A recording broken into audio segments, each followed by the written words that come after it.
знаете, почему я оказалась на этом месте? Из-за любви. Из-за любви к своему мужу. Именно поэтому я решила продолжить дело, которое для него было таким важным. Я люблю Беларусь и белорусов. Именно поэтому я продолжаю идти дальше, несмотря на все попытки меня сломать. Вітаю, шановне господарство, гэта Белсадзум, з вами Вітаўт Ціўчык. Сумесная прэс-канферэнцыя Святланы Ціханаўскай, Веранікі Цапкала і Марыі Калеснікавай. Штаб цяпер аб'яднаны, але якія будуць дзеянні? А у нас на відэасувязі спадар Мікалай Маслоўскі, давераная асоба Святланы Ціханаўскай. Добрый дзень. Дзень добрый. Спадар Мікалай, напэўна, мноства беларусаў чакала такога моманту, калі ўсе нязгодныя з Лукашэнкам, тых, хто прадстаўляюць некую сілу, аб'яднаюцца вось у адзін такі кулак, як гэта зрабілі штабы Ціханаўскай, Цапкала і Бабарыкі. Ну, это впервые в истории Беларуси. На выборах 3 штаба заявили о том, что они поддерживают друг друга, несмотря на то, что у Бабарика, у Цапкала, у Тихановской есть некоторые отличия в стратегии, в подходах, в парламентской республике, не парламентской республике, но есть общая цель – это свободные, честные выборы. К тому же, вы знаете, что и Виктор Бабарика, и Валерия Цапкала не допустили на выборы, один среди второго зарезали, десятки, сотен тысяч голосов избиратели отправили в мусорку.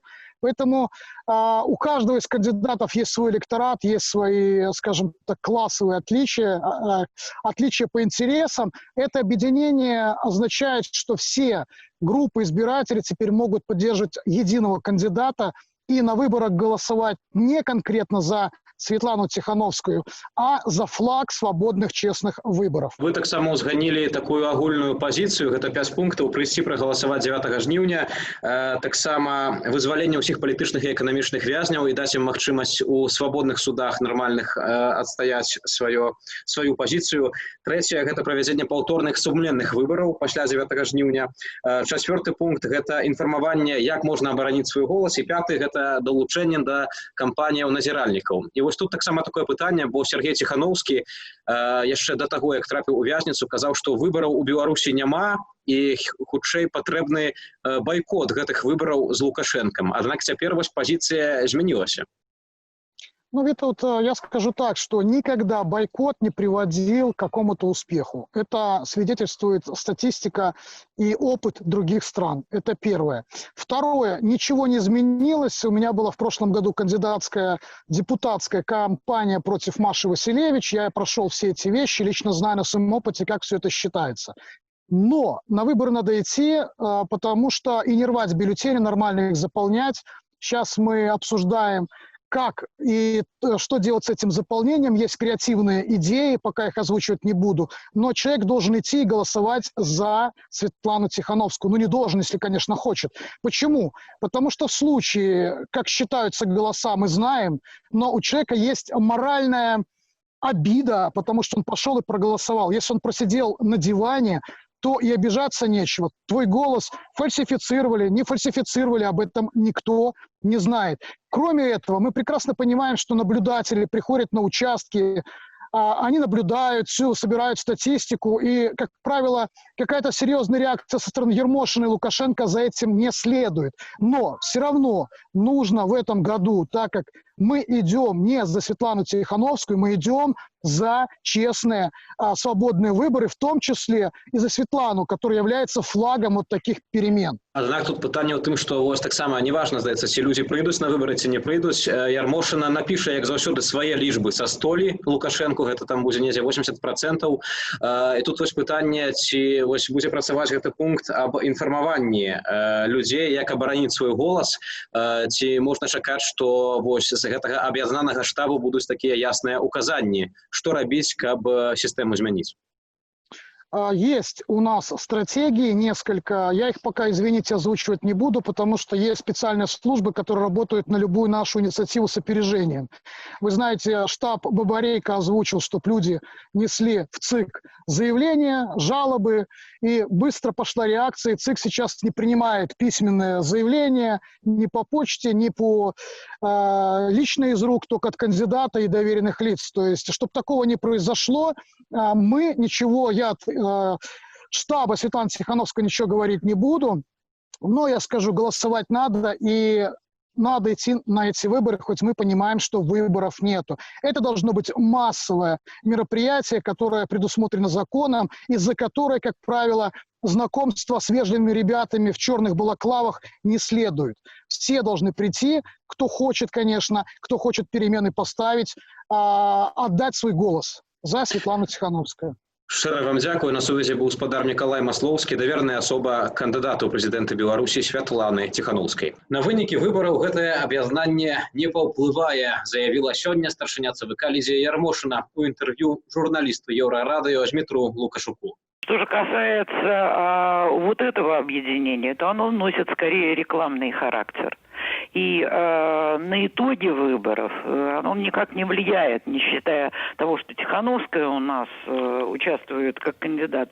Но вы же знаете, у нас, по сути дела, она не хочет быть президентом, она участвует ради любви. И вообще все участники говорят о том, что участвуют в выборах, чтобы провести новые выборы. Сапраўды, пункт пра правядзенне сумленных выбараў пасля 9 жніўня у аб'яднанага штабу ёсць. А мы спыталіся ў жыхароў Магілёва, ці хочуць яны сумленных выбараў без удзелу Александра Лукашенки. Да, я за. Ну, только чтобы его не было. Сначала посмотрим, как эти выборы пройдут. Дальше будет видно. Не знаю, не думал, не задумывался. Ну, скорее всего, да. Да, вот так. Скорее всего. Ну, потому что уже как-то одна политика, одна и то же. Все идет в одну степень, но уже надо что-то сделать. А больше никого не поставишь. Никого. Просто него никого нету. Другие не те кандидаты, которые должны быть. Моих кандидатов не допустили до выборов, тех, за которых я хотела проголосовать. Так что после я бы хотела провести еще одни выборы, так сказать, более честные. Так как, повторные выборы, что ли, без Лукашенко? Если они будут, с удовольствием поддержим. Наверное, нет. Потому что, мне кажется, это противозаконно. Я бы много чего сказала, но просто боюсь, что это все будет иметь последствия. Да, я думаю, Лукашенко все равно выиграет. Журналіста Радыё Свабода Антона Трофімовіча, якому 15 ліпеня амапаўцы зламалі нос пры затрыманні, сёння зноў затрымалі і даставілі ў завод СКРУ сталіцы, склаўшы пратакол аб непадпарадкаванні міліцыі. Між тым спадарства прапануе вашай увазе сведчанне іншых менчукоў, якіх затрымалі 2 дні таму, і ўжо зараз спадарня Лизавета Крычкоўская. Добрый день. Здравствуйте. Лизавета, распавядзіце, калі ласка, а што вы рабілі ў той дзень, чаму міліцыя вас затрымала? Так, для начала я бы хотела уточнить, что в первую очередь задержали моего парня, и я, подойдя к сотруднику ОМОН, сказала, что у моего парня сахарный диабет, что с ним может случиться всякая неприятная ситуация, если сахар слишком сильно снизится, и я хочу следить за ним, чтобы можно было как-то среагировать. Вот. И я сама попросилась пройти вместе с ними, на что он сказал: если хотите, пожалуйста, и уже прошла вместе с парнем в автозак. Вот. По поводу того, что я делала, была на работе. После того, как мой рабочий день закончился, я хотела подойти к друзьям, к парню и к нашим друзьям для того, чтобы вместе с ними подать заявление в ЦИК на то, что, на обжалование того, что не зарегистрировали кандидатов. Мы стали в очередь, то есть они уже были, я к ним подошла. Это было где-то около, за 6 часов немножко. И вот мы прождали до 7 часов вечера в очереди, как раз когда она уже начала расходиться. Очередь двигалась в сторону туда, к Макдональдсу. И там перекрыли военные, такую шеренгу сделали. И, соответственно, мы уже не могли через них пройти. Мы разворачиваемся и идем по направлению к нашей машине. В этот момент сотрудники ОМОН просто спокойно, мы шли спокойно, и они тоже подошли спокойно к моему парню, взяли под ручку, сказали: пройдемте в автозак, машину. Вот. Он тоже спокойно согласился. Вот, испугалась я, потому что у него сахарный диабет, он как бы из Вилейки, он должен был вернуться туда в этот же день с нашей подругой. И, естественно, я пошла, начала ему объяснять сотруднику, какая ситуация, кого он не того задержал, все хорошо, мы шли домой, мы хотели уехать. Вот. Ну, на что он просто согласился, разрешил мне пройти вместе с ним. Вот. Бок вы адважна дзеля хлопца пайшлі самыя па сутнасці у турму на колах. Хацеў спытацца, як вам уражанне ад таго, што вы ўбачылі ў самым аўтазаку? Первый автозак, в который нас посадили, как бы, можно сказать, новый, он открытый, там нет камер, и сотрудник даже разрешил нам быстренько предупредить своих родителей, что куда нас забирают, чтобы они не переживали. Вот. Он даже нам сказал, что не переживайте, скоро вас отпустят, вы пойдете домой. А потом нас начали перекидывать в следующие машины и в следующие. И вот те были с камерами, вот этими маленькими, одиночными. Я в шоке была от этой камеры, вообще, от того, что они там есть. Там пахло просто омерзительно, как из туалета, что я заметила в видео. Санек! Саня!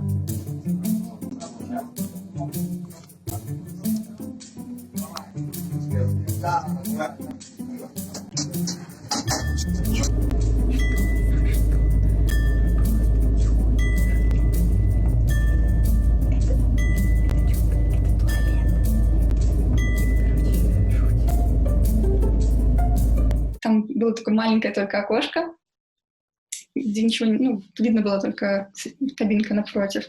Вот. Уже в этой машине сидели несколько задержанных, которые... Там, вот, например, был один американец, то есть, в общем, он очень пытался о своих правах заявлять. Вот. Требовал там воды и все такое. Его как бы пытались просто вежливо успокоить, просто просили, давайте, не надо, просто не стоит.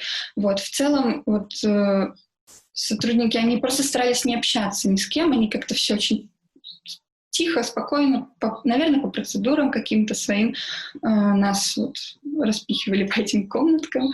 Но это именно в нашей машине, в той, в которой ехала я и парень. В них ничего такого страшного не происходило, потому что потом, по сообщениям других ребят, не у всех так было приятное такое задержание, в кавычках. У вас ўсё ж такі ў той дзень адпусцілі і кажаце, што амонаўцы нават дазволілі вам паведаміць сваім родным, дзе вы знаходзіцеся.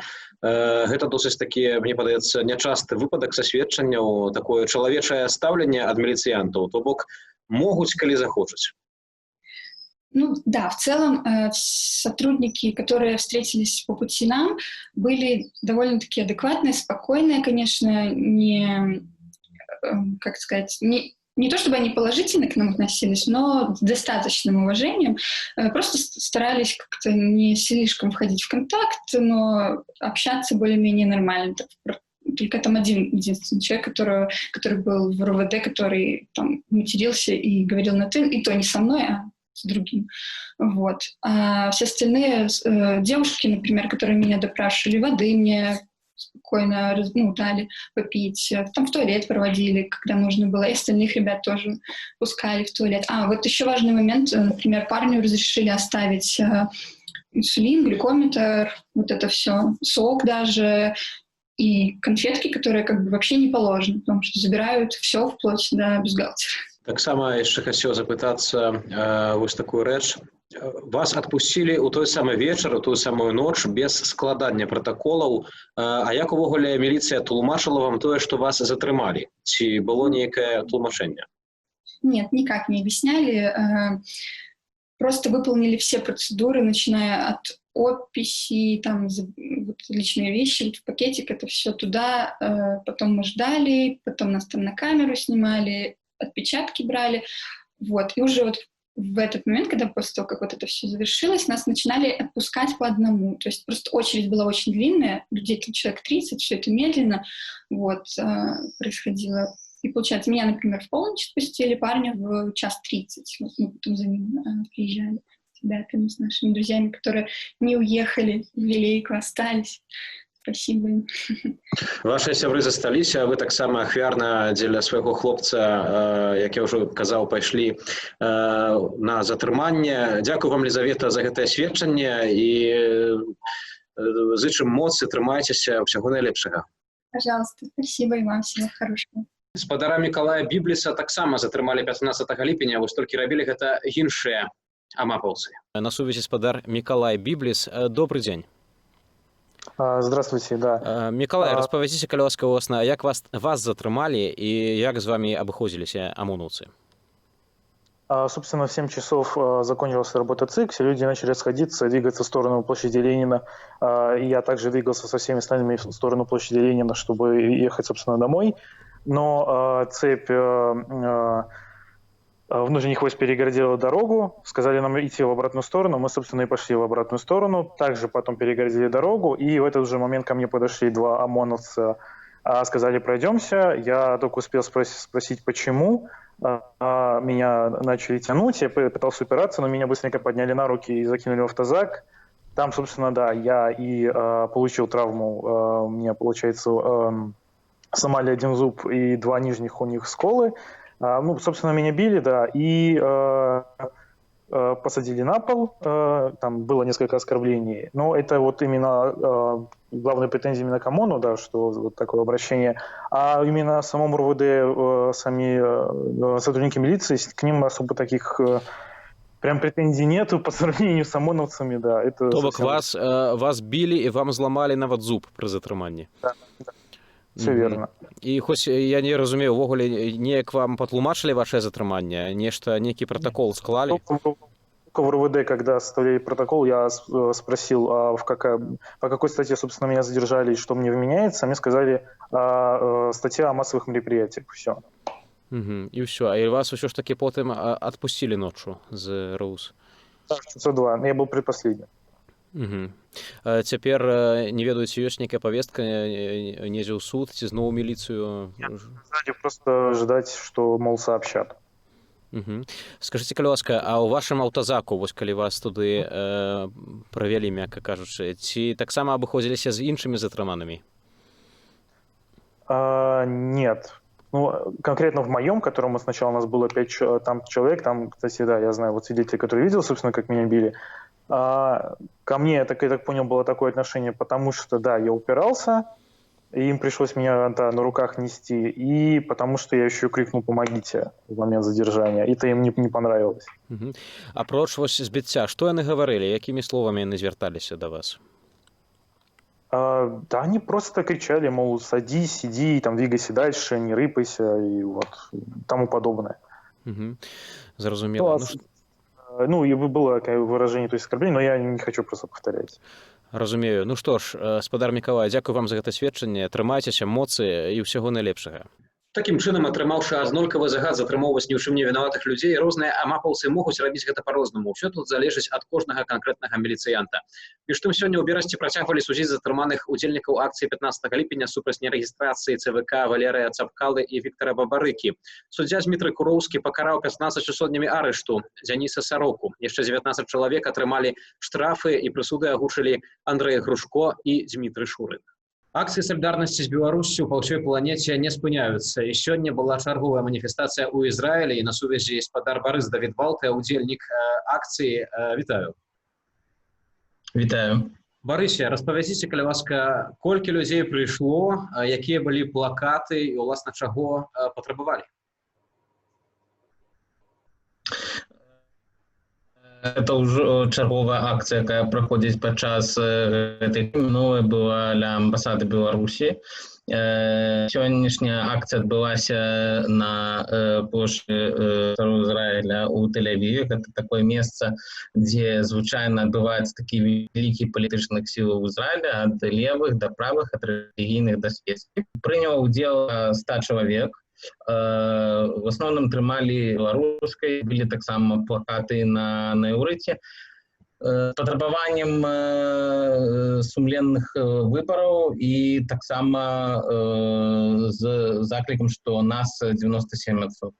А ці запланаваныя яшчэ чарговыя акцыі ў Ізраілі з беларускай тэматыкай? Так, ёсць яшчэ будзе одна акцыя у Дзень незалежнасці 27 ліпеня. Мы ўсе у класе кветкі тут у зале да помніка нашага народнага паэта Янкі Купалы. Тут у нас ёсць такі помнік, дзе мы збіраемся і на Дзень волі, і на іншыя святы. Таму вось у гэты раз мы збіраемся на Дзень незалежнасці, на сапраўдны Дзень незалежнасці. Шчыра дзякую за гэты каментар. На сувязі быў Барыс Давід Балта, удзельнік маніфестацыі салідарнасці з Беларуссю ў Ізраілі. А у нас на відэасувязі ксёндз Юрый Санько, прэс-сакратар канферэнцыі каталіцкіх біскупаў у Беларусі. Пахвалёны Ісус Христос. Ксёндз Юрый, уласна, навіна, якая хвалюе многіх людзей у Беларусі, не толькі каталіцкіх вернікаў.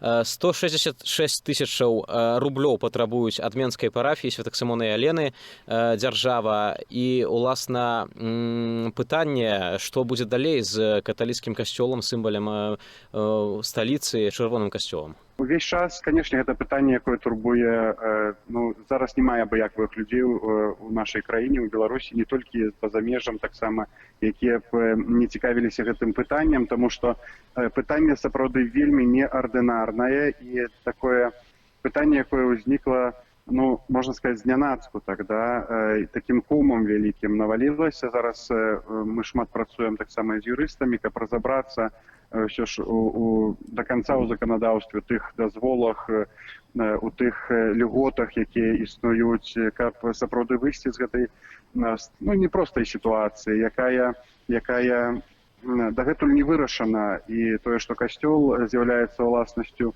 дзяржавы, і было некалькі захадаў ужо з боку каталіцкага касцёла, з боку парафіі, каб касцёл вярнулі.